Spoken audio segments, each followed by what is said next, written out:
오늘 설교 제목은 희망 던지기입니다.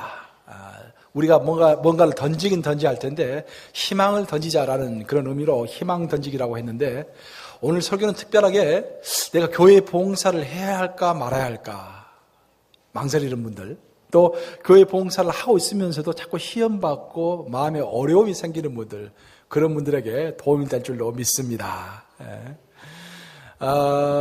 사실 우리 기독인들은 그리스도를 영접하고 신앙생활을 하는 순간에 우리 인생 전체를 주님께 던진 사람들입니다. 그렇죠? 내 모든 것을 주님을 위해서 살겠습니다 라고 맹세하고 세례를 받습니다. 그래서 이미 우리의 모든 것을 다 던진 사람들이에요.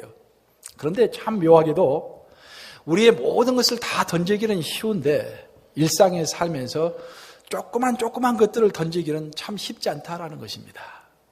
일생 전체를 던진 사람인데 시간 한 시간 또 조그만 물질 때문에 시험받고 마음이 어려워지는 것입니다. 사실 우리가 봉사하면서도 정말 스마일, 아까 우리 스마일 이야기했는데 스마일 하면서 봉사를 한다면은 우리의 그 웃는 얼굴을 보고 도대체 교회라는 것이 어떤 곳이길래 저렇게 열심히 일하고도 기쁜 마음으로 일할 수 있을까? 어떻게 저렇게 발런터리 일하면서도 기쁜 마음으로 일할 수 있을까? 사람들이 궁금해가지고 따라오겠죠. 그래서 전도가 자동적으로 될 것입니다. 근데 그것이 안 되는 거예요. 그래서 우리가 어떤 마음을 먹어야만이 우리가 정말 기쁜 마음으로 스마일의 얼굴로 봉사할 수 있을 것인지 함께 살펴보면서 은혜를 나누고자 합니다. 지금부터 약 15년 전에 제가 잘 아시는 백인 선교사님의 소개로 버지니아 주에 있는 어떤 선교사님의 친구 집을 방문한 적이 있습니다. 그분에게 좀 가르침도 받고 지침을 받기 위해서 또 상담도 하기 위해서 그 집을 가서 하룻밤을 함께 지냈습니다.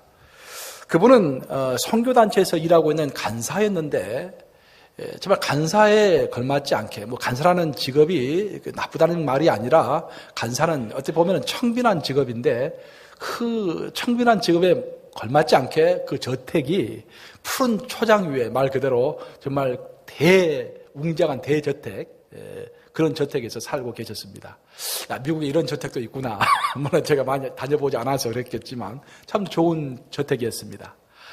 일정을 다 마치고 아침이 되어서 마지막으로 아침 식사를 하면서 제가 그분에게 그런 말을 했습니다. 참 감사합니다. 편안히 잘 보내고 갑니다. 집이 참 편안하고 참 좋습니다. 그랬더니 그 간사님이 저에게 이런 말씀을 해주셨어요.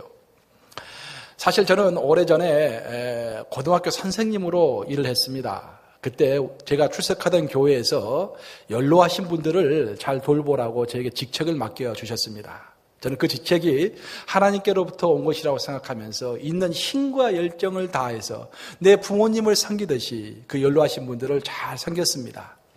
그러던 어느 날 어떤 사랑하시던 한 분이 돌아가시게 되었습니다. 그런데 놀랍게도 그분이 돌아가시면서 자신이 가지고 있는 모든 재산을 교회에 기증했는데 그중에 집 한 채를 남겨가지고 저에게 이렇게 준 것입니다. 바로 그 집이 이 집입니다. 참 이렇게 열심히 섬기시기 바랍니다. 어떤 일이 벌어질지 모르니까 여러분들. 그 말을 들으면서 제 가슴이 아주 뭉클했습니다. 그분이 그렇게 말하는 순간순간 진실함이 배어났고 겸손함이 배어났고, 사실 한국에서 온 정말 처음 보는 저에게까지, 청년인 저에게까지 아주 겸손하게 진실하게 한마디 한마디 이어가는 것들이 저에게 굉장히 임프레시브 했던 것입니다. 오늘의 본문은 이런 삶의 자세에 대해서 영감을 주는 부분입니다. 우리가 성경은 66권이지만 성경 66권 중에서 특별히 전도서를 우리는 땅의 책이라고 합니다. 나머지 65권은 하늘의 책, 신령한 책, 하나님의 말씀을 하는 책이라고 한다면 전도서는 아주 특별하게 66권 중에서 특별하게 주로 인간의 생각과 인간의 고민과 인간의 의문점들을 끊임없이 제시하는 책이기 때문에 땅의 책이라고 하는 것입니다. 그러면 이 땅의 책에서 가장 의문시하고 있는 것이 무엇인가? 그것은 우리의 인생을 어떻게 투자할 것인가? 라는 그런 고민을 계속해서 이어가고 있는 것입니다. 물론 그 전도서의 출발은 인생이란 무엇인가? 라는 것으로 출발을 하지만 전도서는 총 12장으로 이루어져 있는데 1장에서부터 10장까지는 인생이란 무엇인가? 인생이란 헛된 것이다 라고 계속해서 이야기하다가 마지막 11장과 12장, 오늘의 본문이 나오는 11장과 12장에 나오면은 아니다. 인생은 하나님과 함께하는 한 보람된 것이고 의미 있는 것이고 하나님 안에서 우리가 올바로 투자하기만 하면은 그 인생은 얼마든지 하나님 모시기에 의미 있고 아름다운 인생이 될 수 있다라고 고백하는 책, 즉 땅의 책이 전도서인 것입니다. 오늘의 본문에서 솔로몬은 인생이란 불확실성 속에서 던지는 것이라고 설명하고 있습니다. 한번 따라서 해보겠습니다.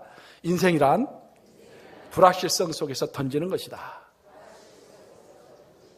강 목사의 말씀이 아니라 성경 말씀입니다. 불확실성 속에서 던지는 것이다. 하지만 솔로몬은 이런 말을 하고 있습니다. 뜻을 가지고 인생의 일부를 과감하게 던지는 사람만이 그것이 성취가 되는 그런 체험을 할 수 있다. 그래서 결코 던지지 않고서는 성취의 기쁨을 맛볼 수가 없다라고 또한 설명하고 있는 것입니다. 사람들은 자신이 가지고 있는 시간과 재능과 물질을 나만을 위해서 사용하기를 원합니다. 내가 가지고 있는 모든 것을 통해서 내가 행복하기를 원하는 것입니다. 하지만 오늘의 본문에서 솔로몬이 가르쳐주고 있는 지혜라는 것은 우리가 가지고 있는 모든 재능과 모든 시간과 모든 물질을 나를 뛰어넘어서 나 외의 것에, 즉 하나님의 나라와 타인과 어려운 자들과 특히 교회를 위해서 사용할 때 그것이 오히려 더 큰 것이 되어서 다시 내게로 돌아온다라고 가르쳐주고 있는 것입니다. 그 선교사님의 친구는 자신의 시간과 재능을 그 연로하신 분들을 위해서 열심히 사용했습니다. 물론 자신의 전부를 사용하지는 않았을 것입니다. 자신이 가지고 있는 많은 재능과 많은 시간과 많은 물질 중에서 극히 일부를 그들을 위해서 사용했을 것입니다. 하지만 놀랍게도 자신이 사용한 그 일부가 시간이 흐르자 수백 배, 수천 배가 되어서 그에게 다시 돌아왔던 것입니다. 어떤 사람들은 이렇게 말할지 모릅니다. 아니 목사님, 이런 케이스는 극히 드문 케이스 아닙니까? 목사님 말하시는 게 과연 성경적일까요? 그렇게 말하는 사람이 있을지도 모르겠습니다. 하지만 이것은 극히 성경적인 것입니다. 우리 예수님은 이런 말씀을 하신 적이 있습니다. 마태복음 25장을 보시면은 마지막 때를 설명하시면서 예수님께서 마지막 심판을 설명하십니다. 내가 마지막 날 너희를 심판할 때 이런 일이 있을 것이다 라고 25장에서 말씀하시는 것입니다. 어떤 일이 있을 것인가?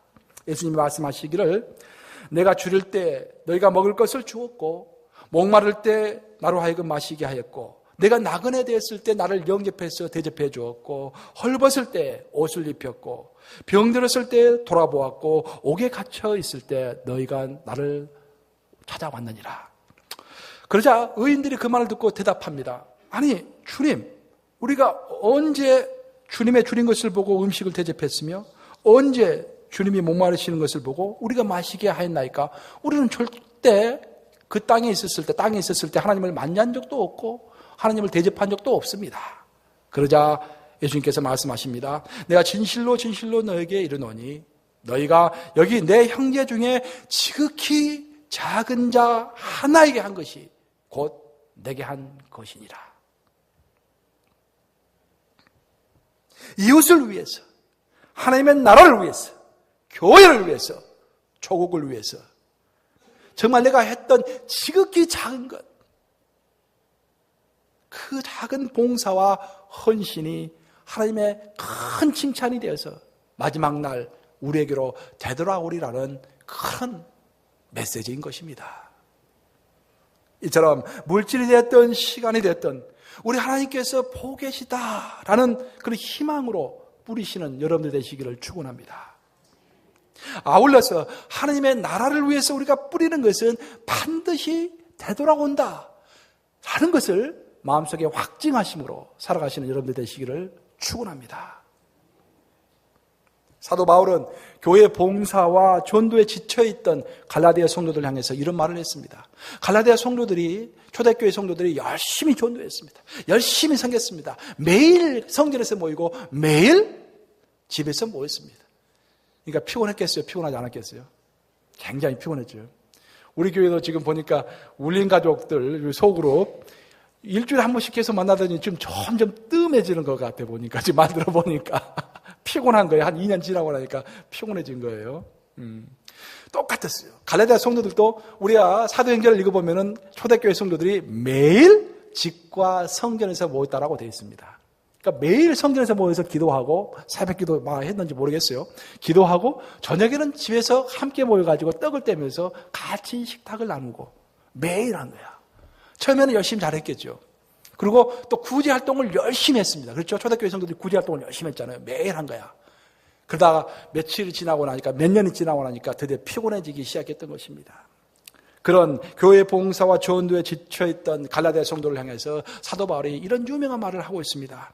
우리가 선을 행하되 낙심하지 말지니 때가 이름에 거두리라. 그러니까 우리가 포기하지 않으면 거둔다라는 말입니다. 우리 한번 따라서 해보시겠습니다. 우리가 선을 행하되 낙심하지 말지니 피곤하지 아니하면 포기하지 아니하면 때가 이름에 거두리라. 진실로 믿습니까, 여러분? 우리가 선을 행하되 낙심하지 말지니 피곤하지 아니하고 포기하지 아니하면 때가 이름에 거두리라. 우리가 봉사와 섬김을 할 때 두 가지 것을 특히 주의해야 합니다. 첫 번째는 우리가 낙심하는 것을 주의해야 합니다. 두 번째는 포기하는 것을 주의해야 합니다. 그럼 우리가 왜 낙심하게 되고 왜 포기하게 될까요? 왜 하나님의 일을 하면서도 낙심이 되고 왜 포기가 되는 것일까요? 사도 바울이 우리에게 가르쳐주는 교훈은 우리에게 거둠, 즉 하비스트에 대한 확신이 없기 때문에 우리가 중도에서 포기하게 되고 낙담하게 된다라고 가르쳐주는 것입니다. 성경이 말하고 있는 가르침은 우리 예수님이 됐든지 사도 바울이 됐든지 오늘의 전도서를 통한 솔로몬의 가르침이 됐든지 우리가 중간에서 포기하고 낙담하는 이유는 다시 그것이 돌아오리라라는 확신, 하비스트, 그 돌아오리라는 그 거둠에 대한 확신이 부족하기 때문에 낙담하게 되고 포기하게 된다는 것입니다. 그래서 솔로몬은 오늘의 본문 1절을 통해서 이렇게 말하고 있습니다. 본문 1절을 우리 다 함께 읽습니다. 본문 1절 시작. 너는 내 떡을 물 위에 던져라. 여러 날 후에 도로 찾으리라. 이 문장에서 가장 핵심되는 단어가 뭐라고 생각하십니까, 여러분? 너는 내 떡을 물 위에 던져라. 여러 날 후에 도로 찾으리라. 도로 찾으리라.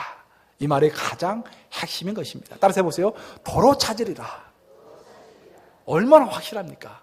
너무도 확실해요. 도로 찾으리라. 솔로몬 시대가 이스라엘에서 가장 부국 강병을 이루었던 시대라고 하는데 솔로몬이 그렇게 부국 강병을 이룰 수 있었던 원인은 국제 무역을 통해서입니다. 벌써 3,000년 전인데 그 3,000년 전에 벌써 솔로몬은 에시온 개별이라는 그 항구를 통해서 홍해바다를 건너서 저기 아라비아 남부 지역 그리고 아프리카 동부 지역 그리고 더 멀리 인도까지 무역을 했던 것입니다. 그 3,000년 전에 그렇게 멀리 무역을 한 거예요. 그래서 배를 띄워가지고 금과 은은 물론이고 상아 또 원숭이 그런 것까지 전부 이렇게 오빌에서 즉 아라비아 남쪽에서 수입했다라는 기록이 성경에 나오고 있습니다. 근데 그 당시에 무역이라는 것은 오늘날처럼 돈을 주고 무역을 하는 것이 아니라 물건을 가져갔다가 그 물건을 다른 물건과 교환해서 가져오는 것이 무역이었습니다. 그래서 상인들은 이제 장사를 하기 위해서 자신이 가지고 있는 물건을 배사공들에게 맡깁니다. 그리고 그 물건을 금과 은으로 교환해 주시오. 상아로 교환해 갖고 오시오. 원숭이로 교환해서 갖고 오시오라고 자기 물건을 맡기는 것입니다. 근데 문제는 이 배를 타고 항해를 하면은 항상 잘 돌아오는 것이 아니라 중간에 태풍을 만나면은 배가 파손이 돼서 내 것이 돌아오지 못할 수가 있다라는 것입니다. 바로 그때 이 상인들에게 필요한 것은 뭐냐면은 믿음입니다. 내가 맡긴 것은 반드시 내게 돌아오리라는 그런 믿음을 가지고 자기의 물건을 맡길 수밖에 없는 것입니다. 이 상황이 바로 우리의 신앙을 설명하고 있습니다. 여러분은 하나님의 나라를 위해서 여러분이 드리는 수고와 봉사와 물질을 반드시 다시 찾으리라라는 그런 믿음을 가지고 있습니까? 아까 제가 이야기한 것처럼 우리가 낙담하고 우리가 실망하고 포기하는 이유는 그 믿음이 부족하기 때문인 것입니다. 다시 찾으리라. 오늘 전도서에서 분명히 말하고 있는 것은 우리가 물질을 배 위에 던졌으면 강물 위에 던졌으면 일정한 기간을 기다리면 반드시 내게로 다시 돌아오리라. 물론 시간은 걸릴 수가 있습니다. 하지만 시간이 걸리더라도 일단 하나님 안에서 뜻을 품고 기도하면서 내 물질을 던졌다면 그 물질이 다시 그 정성이 다시 그 재능이 다시 나에게로 돌아올 것이다 라고 믿으라고 오늘 성경은 말하는 것입니다. 얼마 전에 제가 이제 이런 일이 있었어요. 얼마 전에 미국에서 베테런스들, 그러니까 제향 군인들이죠. 베테런스들이 의료 진료를 잘못 받고 있다라고 해가지고 크게 언론에서 이렇게 이제 막 떠든 적이 있습니다. 지금 그 내용을 읽어보니까 베테런스들이 이제 베테런스 전용 병원에 가서 이제 치료를 받는데 그 치료 기간이 자꾸 늦어져가지고 너무 길어져가지고 그걸 기다리다가 그 몇 년 사이에 40명 이상이 죽었다라는 것입니다. 그래서 모모리얼 데이를 기점으로 해가지고 미국의 온 언론사들이 그것을 대서특필하고 막 CNN에서 막 인터뷰하고 난리가 난 적이 있습니다. 그때 가장 각광을 받았던 인물, 그때 가장 관심을 받았던 인물이 그 문제를 해결해야 했던 에릭 신세키 보건처 장관이었습니다. 보훈처 장관이죠. 근데 그 에릭 신세키는 참 많은 것으로 우리에게 흥미를 주는 인물입니다. 에릭 신세키는 하와이에서 태어난 일본인 2세입니다. 일본인 2, 3세 됩니다. 일본인 후계자입니다. 그런데 아시아계 최초로 미국 육군 참모총장까지 올라갔던 사람인 것입니다. 그러니까 일본 이민사가 그렇게 좀 길고 상당히 영향력이 있어요. 벌써 그 정치인하고 군인은 또 달라요. 군인은 절대적인 충성심이 있어야 하는데 그것을 인정받아가지고 육군 참모총장까지 올라갔던 사람입니다. 그런데 이 신세키가 에릭이 태어난 것을 보면은 그 가정 백그라운드를 보면은 참 시사하는 바가 몇 가지 있습니다. 그는 일본이 진주만을 공격했던 그 당시, 일본이 진주만을 공격했던 1940년대 초반에 그때 이제 태어났는데 그 당시에는 미국과 일본이 전쟁 중이었기 때문에 미국에서 살고 있는 모든 일본인들은 수용소에 갇혀 있었습니다. 그래서 그런 절박한 상황을 뚫기 위해서 그들의 삼촌이 3명 에릭의 삼촌이 3명 있었는데 그 삼촌들이 희생을 한 것입니다. 내가 우리 가족을 살리고 우리의 민족을 살리기 위해서 우리들이 희생하겠다 해가지고 그 삼촌 3명이 미국 군인으로 복무를 하게 됩니다. 그리고 그들이 유럽에 가서 미국을 위해서 죽기를 각오하고 싸우는 것입니다. 그때 만들어진 부대가 바로 그 유명한 442 전투부대입니다. 442 전투부대. 미국에서 442 전투부대라고 하면은 정말 전설적인 부대인데 왜냐하면은 그 부대가 독일군과 유럽에서 싸우면서 너무도 공을 많이 세워가지고 미국에서 최고의 훈장이라고 하는 메달 오브 아너, 영예의 메달을 21개나 받았고 그 외에 엄청난 훈장을 받아서 훈장의 개수로 해서는 미국에서 가장 많은 훈장을 받은 그런 전투부대가 된 것입니다. 바로 이런 그 3명의 삼촌들의 목숨을 건 희생. 그 3명의 삼촌은 그들의 가족을 살리기 위해서 자신의 목숨을 던졌던 것입니다. 그렇죠? 자신의 목숨을 던졌지만 그냥 비관적인 생각 가운데서 던진 게 아니라 내가 목숨을 던지면은 뭔가 내 가족이 살아나고 내 민족이 살아날 수 있을 것이라는 희망 속에서 그들의 목숨을 던졌던 것입니다. 그리고 그런 백그라운드 때문에 에릭은 특별하게 미국으로부터 인정을 받아서 미국 육군사관학교에 입학하는 것이 허락이 된 것입니다. 그리고 거기서 교육을 잘 받고 나와서 베트남전에서 2번 참전하면서 육군 참모 총장까지 올라가게 되고 지금은 보훈처 장관까지 지내고 있는 것입니다. 사랑하는 여러분, 이처럼 신세키라는 인물은 그의 3명의 삼촌이 희망을 가지고 그들의 인생을 던진 대가였습니다. 암담하고 미래를 알 수 없는 상황 가운데서 희망을 안고서 그들의 청춘을 던졌을 때 오랜 시간이 지난 후 그 대가가 금방 오질 않았습니다. 오랜 시간이 필요했습니다. 그 오랜 시간이 지난 후에 그 대가는 반드시 그들에게 다시 되돌아왔던 것입니다. 우리의 신앙도 마찬가지입니다. 우리의 교회도 마찬가지입니다. 여러분의 가정도 마찬가지입니다. 누군가가 던지는 사람이 있어야 온 시간이 지나면서 그 던진 것이 다시 몇 배, 몇십 배, 몇 백 배가 되어가지고 다시 우리에게로 되돌아오는 것입니다. 시간이 걸릴지는 모르지만 이처럼 던지면은 반드시 찾는다라는 희망과 신념으로 우리는 던져야 하는 것입니다. 던지면 하나님께서 반드시 그것을 이루신다라는 것이 오늘의 가르침입니다. 그런 의미에서 우리 다시 본문 5절을 한 목소리로 읽겠습니다. 본문 5절 보시기 바랍니다. 본문 5절 한 목소리 있습니다. 시작. 바람의 길이 어떠한가? 아이벤자의 태에서 뼈가 어떻게 자라는지를 내가 알지 못한 같이 만사를 성취하시는 하나님의 일을 내가 알지 못하느니라. 우리는 바람이 어디서부터 와서 어디로 가는지 알지를 못합니다. 하지만 한 가지 확실한 것은 뭡니까? 바람이 분다라는 것입니다. 그렇죠?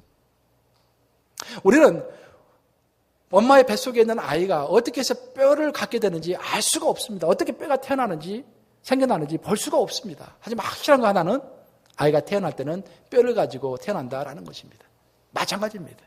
우리가 던진 것은 우리가 우리의 희망을 던지고 우리의 물질을 던지고 또 우리의 정성을 던지고 우리의 재능을 던졌다면 그것이 어떻게 돌아올지는 모르겠지만 언젠가 시간이 지나면 하나님께서 개입하셔서 하나님께서는 그것을 온료로 삼으셔서 훌륭한 것을 만드셔서 다시 우리에게로 가져오신다라는 것입니다.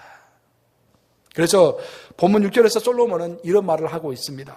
너는 아침에 씨를 뿌리고 저녁에도 손을 놓지 말라. 이것이 잘 될는지 저것이 잘 될는지 혹 둘이 다 잘 될는지 알지 못함이니라.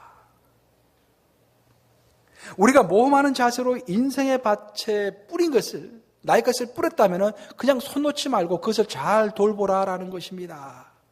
그러면서 돌보면서 특별하게 반드시 결과가 있을 것이다라는 소망 가운데서 기대를 가지고 지켜보라라는 것입니다. 하지만 여기서 우리가 조심할 것이 한 가지 있는데 우리는 결과를 기대하되 우리의 방식대로 결과를 기대하는 것이 아니라 하나님께서 주실 것을 기대해야 한다는 것입니다. 우리가 봉사를 하면서도 많이 실망하는 이유는 뭐냐면은 내가 이렇게 봉사했으니까 이 결과가 내일이든 한 달 후든 이런 내가 원하는 방식대로 주어질 것이다라고 예상하기 때문에 실망이 되고 낙담이 되는 것입니다. 하지만 여러분이 아셔야 할 것은 분명히 우리가 뿌린 것에 대한 결과는 하나님께서 주시되 그 때와 방법은 하나님이 결정하신다라는 것입니다. 우리는 그저 뿌리고 기다리면 되는 것입니다. 우리가 왜 실망합니까? 왜 낙담합니까? 왜 좋은 일을 하고 왜 성경에서 말하는 그대로 하면서도 하나님을 위해서 하나님의 나라를 위해서 교회를 위해서 헐벗은 자를 위해서 연약한 자를 위해서 병든 자를 위해서 좋은 일을 하면서도 왜 우리가 낙담이 되고 주저앉게 되고 실망하게 되고 포기하게 됩니까? 그것은 우리의 방식대로 기대하기 때문에 우리가 포기하게 되는 것입니다. 다시 한번 말하지만 우리가 던진 것은 반드시 우리가 되찾게 되어 있습니다. 이 땅에서 받지 못하면 저 땅에서 반드시 받게 되어 있습니다. 하지만 우리는 우리의 기대대로 그 결과가 오기를 원하는 것입니다. 그래서 우리가 낙담하게 되는 것입니다. 하지만 그 결과의 때와 방법은 누구의 것이다? 하나님의 것이다. 한번 따라서 해보시기 바랍니다. 결과의 때와 방법은 하나님이 결정하신다. 때와 방법은 하나님께 속한 것입니다. 노력하되 그 결과의 때와 방법은 하나님의 손에 맡기는 자세가 솔로몬이 우리에게 제시하는 신앙 모험의 자세인 것입니다. 이제 말씀을 마무리하고자 합니다. 오늘은 체육대회가 있는 날이어서 좀 빨리 끝내고자 합니다. 많은 사람들은 던지는 것을 뒤로 미룹니다. 자꾸 뒤로 미룹니다. 빨리 던지면 되는데, 오늘 던지면 되는데 자꾸 뒤로 미룹니다. 하지만 우리가 명심해야 할 것은 뒤로 미루다가 우리는 단 한 번도 던지지 못하고 죽을 수가 있다라는 것입니다. 그것이 예수님의 명확한 교훈입니다. 그 부자의 비유 다 아시죠? 부자가 열심히 일을 해가지고 지금은 일할 때야. 그러니까 열심히 일을 해가지고 창고에 가득 채웠습니다. 그때 예수님께서 뭐라고 하셨습니까? 이 어리석은 자여, 너의 목숨이 오늘 저녁에 없어질지 어떻게 너가 알 수 있겠느냐? 아무리 너가 쌓고 이제부터 열심히 봉사하겠습니다라고 이야기했지만 오늘 너의 목숨이 없어지면 그 무슨 필요가 있겠느냐? 그것이 우리 예수님의 처절한 가르침인 것입니다. 우리가 뒤로 미루다가 우리는 단 한 번도 일하지 못하고 봉사하지 못하고 던지지 못하고 우리의 목숨을 마감할 수가 있다라는 것입니다. 그래서 이런 이 인생에 있어서 던지지 못하는 사람들을 비유한 유명한 애화가 있습니다. 여러분들 잘 아시는 키에르케고르, 기독교 사상 최고의 철학가이며 신학자 중에 한 명이었던 키에르케고르가 던지지 못하는 사람들을 보면서 비유를 살찌놀이 비유를 했습니다. 그 비유가 너무 좋아서 제가 여러분들에게 소개해드리고자 합니다. 옛날 언젠가 아주 겨울이 다가오고 있었습니다. 그래서 한 마을에 살고 있던 오리들은 모여가지고 야 이제 날씨가 추우니까 빨리 날아서 좀 날씨가 따뜻한 남쪽으로 가자라고 이야기를 했던 것입니다. 그리고 그들은 날짜를 정하고 드디어 그 날짜가 다가왔을 때 마지막 밤 함께 모여가지고 큰 농장에서 그곳에 있는 곡식들을 마음껏 먹게 됩니다. 내일부터 펼쳐질 그 고난의 긴 장도를 위해서 힘을 비축하기 위해서 마음껏 먹고 즐겼던 것입니다. 드디어 아침이 되었습니다. 이제 그들은 마음을 굳건하게 하고 드디어 우리가 떠날 때가 되었다라고 서로 이제 격려하기 시작합니다. 그리고 대형을 이루어서 막 나르려고 했을 때 그때 큰 오리 한 마리가 나서면서 이렇게 말을 하는 것이었습니다. 친구들아, 이 곡식알들이 참 먹기에 너무 좋고 맛있는데 좀 앉아서 기다리다가 가면 안 되겠니? 하지만 많은 친구들은 그렇게 이야기를 했습니다. 아니야, 우리가 기다리면 날씨가 추워져서 위험할 거야. 우리가 죽게 될지도 몰라. 우리는 날아야 할 때 날아야 돼. 하면서 친구들은 다 날아가 버렸습니다. 그리고 그 오리 한 마리만 남게 된 것입니다. 그 오리는 너무 행복했습니다. 그 수많은 곡식알들, 혼자서 만끽할 수 있다는 그 행복감에 열심히 먹으면서 하루를 쉬었습니다. 내일 떠나면 되지. 하지만 내일이 됐을 때 또 그 곡식을 놔두고 떠나기가 아까웠습니다. 그래서 하루 또 연장을 했습니다. 그러면서 거의 한 달 이상을 연장하게 된 것입니다. 드디어 겨울은 닥쳐왔고 그는 더 이상 머물 수가 없게 돼서 이제는 정말 떠날 때가 되었구나 라고 날개를 쫙 펴고 날개짓을 했을 때 어떤 결과가 있었겠습니까, 여러분? 날았겠습니까? 못 날았겠습니까? 왜? 살이 쪄서 날 수가 없었던 것입니다. 이거 아주 좋은 비유예요, 여러분들. 나는 내일 1년 후에 봉사하지. 내가 집 한 채 사면 봉사하지. 우리 애들 다 크면 봉사하지. 다 그렇게 얘기하잖아요. 하나님의 나라를 위해서 내가 열심히 은퇴하면 하나님 나라를 위해서 열심히 일하겠다. 은퇴하면 힘이 없어서 할 수가 없어요. 에? 인간의 사슬, 우리가 기다리는 사이에 인간의 사슬, 더 중요한 사슬은 습관의 사슬이라는 것이 우리를 얽매이기 때문에 새벽기도 평생 안 하던 사람이 은퇴하고 나서 새벽기도 갑자기 하려면 그거 됩니까? 안 되는 거예요. 안 되는 거예요. 오늘 해야 할 일을 오늘 하고 넘어가야 하는 것입니다. 그렇죠? 살찌놀이가 되면 안 되는 것입니다. 사랑하는 여러분, 오늘의 본문에서 솔로몬은 풍세를 살펴보는 자는 파종하지 못할 것이요 구름만 바라보는 자는 거두지 못하리라 라는 정말 의미심장한 말을 했습니다. 인간의 심리를 잘 간파하고 있는 글입니다. 무엇보다도 우리는 무슨 일을 하기 전에 신념을 가지고 일을 하기 전에 먼저 상황을 살펴본다라는 것입니다. 주변 환경을 본다라는 것이에요. 풍세를 살펴보고 구름을 살펴보면서 차일, 필, 우리를 던지는 것을 미루고 있는 것입니다. 하지만 다시 한번 말하지만 인생의 끝과 우리 예수님의 재림은 우리 예수님 말씀에 따르면은 도둑같이 온다고 했습니다. 따라서 보시기 바랍니다. 우리의 인생의 끝은 예수님의 재림은 도둑같이 온다. 아무도 모르는 사이에 갑자기 온다라는 것입니다. 이 순간에도 예수님이 재림하실 수 있다라는 것입니다. 설사 인생의 끝이 오기 전에 우리가 결단하고 나설지라도 그간 머물면서 몸에 걸친 온갖 인간관계의 사슬, 내 습관의 사슬이 나를 억눌러서 살찐오리처럼 하늘을 날지 못할지도 모르는 것입니다. 그래서 우리는 미루지 말고 언제 던져야 한다? 오늘 던져야 할 줄로 믿습니다. 오늘 체육대회가 있으니까 열심히 가서 봉사해 보세요. 방관자가 되지 마시고 언제부터? 오늘 체육대회 때부터 여러분을 던지시기 바랍니다. 아멘 한번 크게 한번 해보세요. 아멘. 우리가 던질 때 하나님은 우리의 상상을 뛰어넘는 방법으로 역사하십니다. 일의 결과는 하나님께 달려있는 것이고 우리는 기회가 될 때마다 우리는 던지면 되는 것입니다. 던지면은 그 때와 방법을 우리가 알 수가 없지만 언젠가는 반드시 되돌려 주리라 라고 말씀하셨기 때문에 우리는 그것을 믿음으로 던지는 것입니다. 던지면 되는 것입니다. 오늘 던지면 되는 것입니다. 이 말씀을 명심하심으로 내가 던진 것은 여러 날 후에 다시 찾는다는 그런 확신으로 주님의 나라를 위해서 부지런히 또 열심히 성실하게 던지고 뿌리는 여러분들 되시기를, 그래서 하나님의 축복을 많이 받는 좀 하나님의 사람이 되시기를 우리 주님의 이름으로 축복합니다.